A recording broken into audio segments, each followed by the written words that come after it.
एक समय की बात है। एक गांव में मोहन नाम का एक नौजवान रहता था। मोहन का शरीर गठीला और बहुत सुंदर था।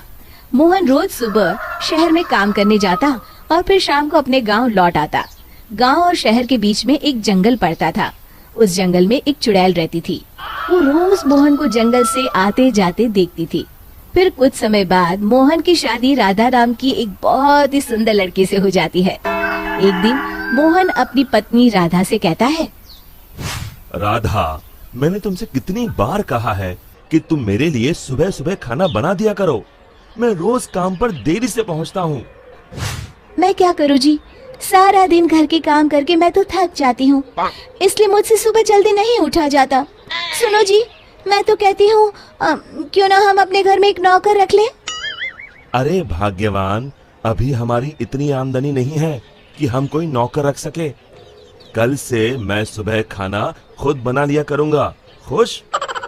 इतना कहकर मोहन घर से चला जाता है। फिर अगले दिन से मोहन रोज सुबह जल्दी उठकर अपने लिए खाना बनाने लगता है। जब खाना बना ही रहा हूँ तो घर के सभी लोगों के लिए बना लेता हूँ। फिर मोहन रोज सुबह सबके लिए खाना बनाता और शहर में काम करने चला जाता। दूसरी तरफ राधा घर में सारा दिन आराम करती और घर के बाकी काम अपनी सास से करवाती। हे भगवान, ये बुढ़ापे में तू मुझसे किस जन्म का बदला ले रहा है, जो ऐसी बहू को मेरे पल्ले बांध दिया है। फिर कुछ दिनों बाद राधा मोहन से नई साड़ी और गहनों की जिद करती है।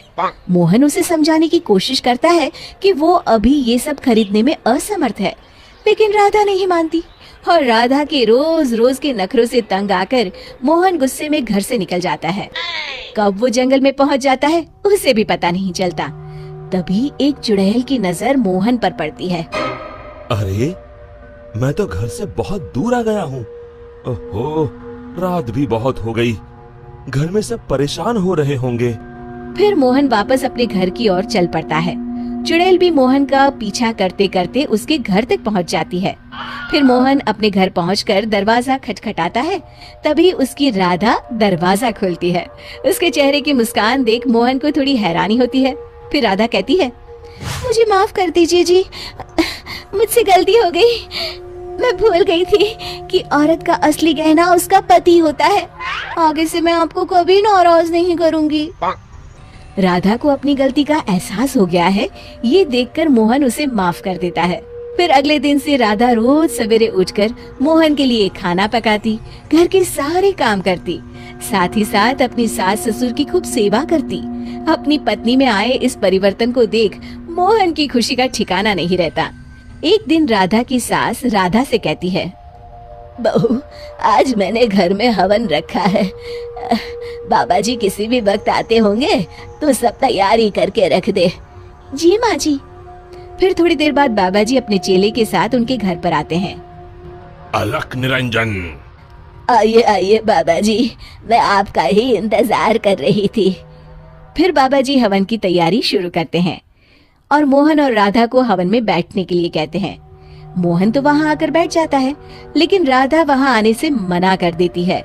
तब मोहन राधा से कहता है, अरे भाग्यवान, अचानक तुम्हें क्या हो गया?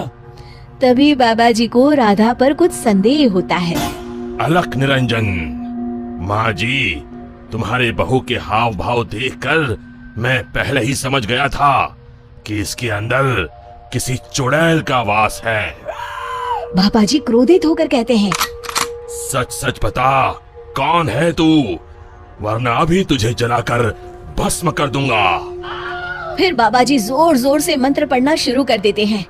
ओम चामुंडाय विच्चाय नमः, ओम चामुंडाय विच्चाय नमः।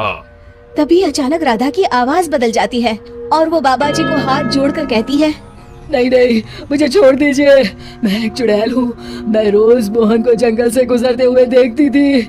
मैं मोहन की सुंदरता पर मोहित हो गई थी। फिर मैंने देखा कि राधा मोहन और अपने सास ससुर को दिन रात परेशान करती है, और एक दिन मौका पाकर मैंने राधा के शरीर में प्रवेश कर लिया। मुझे कुछ मत करना, मैं अभी ये घर छोड़कर चली जाती हूँ। फिर हवा का एक तेज झोंका उस घर से बाहर चला जाता है और राधा बेहोश होकर नीचे गिर जाती है। कुछ समय बाद राधा को होश आता है। सारी असलियत जानने के बाद राधा को अपनी गलती का एहसास हो जाता है। आप लोग मुझे माफ कर दीजिए, मैं आज के बाद आप लोगों को कभी शिकायत का मौका नहीं दूंगी। शिक्षा: हमें हमेशा अपने परिवार वालों के साथ अच्छा बर्ताव करना चाहिए और अपना हर फर्ज निभाना चाहिए। दोस्तों, हमें उम्मीद है कि आपको हमारी ये कहानी पसंद आई होगी। कृपया हमारे चैनल को सब्सक्राइब करें और सभी अपडेट्स के लिए बेल आइकन जरूर दबाएं। और हाँ, वीडियो लाइक और शेयर करना मत भूलिएगा। Bye bye.